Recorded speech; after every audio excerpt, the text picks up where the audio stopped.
الدوري العام النهارده البنك الاهلي بيخسر من بتروجيت 2-0. حامد حمدان وجبريل تشوكو دي سجله لبتروجيت. الحقيقه انا عايز احيي نادي بتروجيت لانه ما في حد تخيل في الدنيا انه الفريق ده يحقق هذه النتائج على الاطلاق، لكنهم الحقيقه عملوا نتائج اكتر من رائعه واكتر من ممتازه، ونجحوا ان هم يكسبوا احترام الجميع.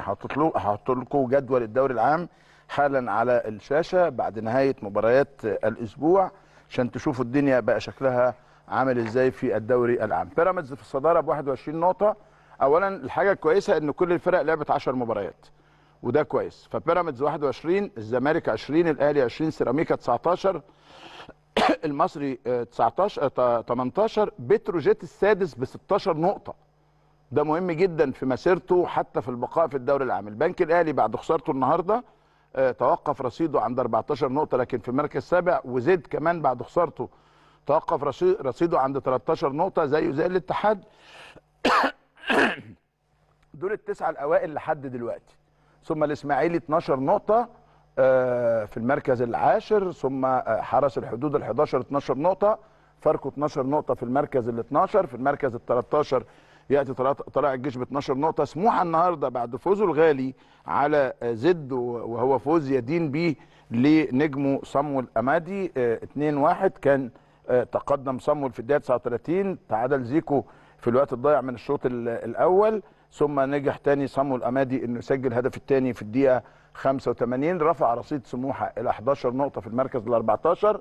المعاناه الشديده، المحله 8 نقاط، امبي 7 نقاط، مودرن سبورت 7 نقاط، والجونه 6 نقاط. نتائج هذه الجوله كانت: الاتحاد فاز على الاسماعيلي 1، طلائع الجيش تعادل مع فاركو بدون اهداف، والاهلي تعادل مع بيراميدز 2-2، والمحله خسر من سيراميكا 1-0، والزمالك فاز على الجونه 4-1، والمصري فاز على امبي 2-1، وحرس الحدود فاز على مودرن سبورت بهدف مقابل لا شيء. وهو اسبوع ضربات الجزاء الضائعه لانه كمان مودرن سبورت كان ضاع ضربه جزاء في الوقت الضائع من المباراه.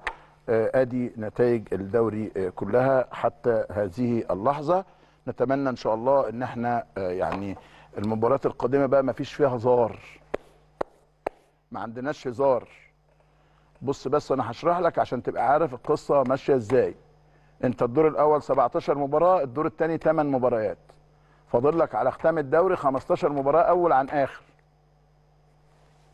ما عندناش رفاهيه ضياع نقاط مع اي حد بقى. يعني مباراه بيراميدز تعادلنا بس الناس مش زعلانه. الروح والاداء كنا خسرانين 2 وضيعنا ضربه جزاء فالناس مش زعلانه.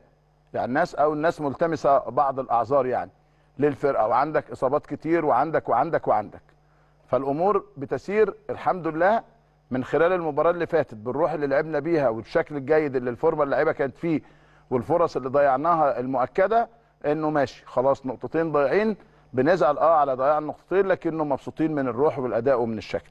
لكن حضرتك عندك بالظبط 7 ماتشات ب 21 بونت.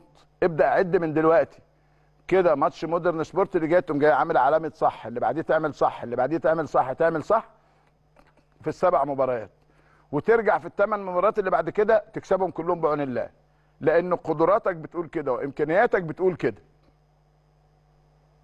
النادي الاهلي عنده كل الامكانيات وعنده كل القدرات انه ينجح وانه يكسب وانه يعدي وانه يفوت وانه يشوط وانه يعمل كل حاجه. فما عندناش رفاهيه ان احنا نضيع نقطه. زي السنه اللي فاتت كده بدانا الدور الاولاني ما كناش كويسين، وبعدين طرنا ب 21 22 مباراه مكسب ورا بعض والمكسب ده عدوى. فرحت على الترجي في تونس ما خسرتش، رحت على مش عارف بين برضه نصف النهائي ما خسرتش. بقيت يا بتتعادل بره او بتكسب، وبتكسب في ملعبك. دي في اللي هي بقى ايه بدايه من دور ربع النهائي. ما عندناش هزار. عندنا المباراه القادمه بعد القرعه هنعرفها مع مين، مع الجيش الملكي ولا مع الهلال ولا مع الترجي. هنعرف ونشوف، وبناء عليه ان شاء الله نتاهل الى نصف النهائي، وبناء عليه باذن الله نتاهل الى النهائي، وبناء عليه بامر الله نفوز ببطوله افريقيا. بس انا دلوقتي بفكر في الدوري العام. الدوري العام عندنا في غايه الاهميه، وجماهير النادي الاهلي بتحب الدوري، واحنا كمان مش مشاركين في الكاس. وبمناسبه الكاس، لانه البعض قال لك ايه الاهلي وداخل الكاس وهيلعب في الكاس وحدد الاهلي قال لك انا مش هشارك في الكاس. ومن السنه اللي فاتت الاهلي حسب حساباته انا مش هشارك في الكاس، انسحب من بطوله كاس مصر السنه اللي فاتت وما لعبش فيها، وبالتالي قال لك السنه دي انا مركز في الدوري وهيدي فرص للولاد الشباب في الرابطه. عشان كده كان طلب تاجيل مباراه انبي لانها كانت متعارضه مع مباراه في افريقيا والرابطه وافقت مشكور. فالنادي الاهلي ما عندوش يعني ما عندوش القصه دي ولا الحدوته دي ولا الهيصه دي يعني.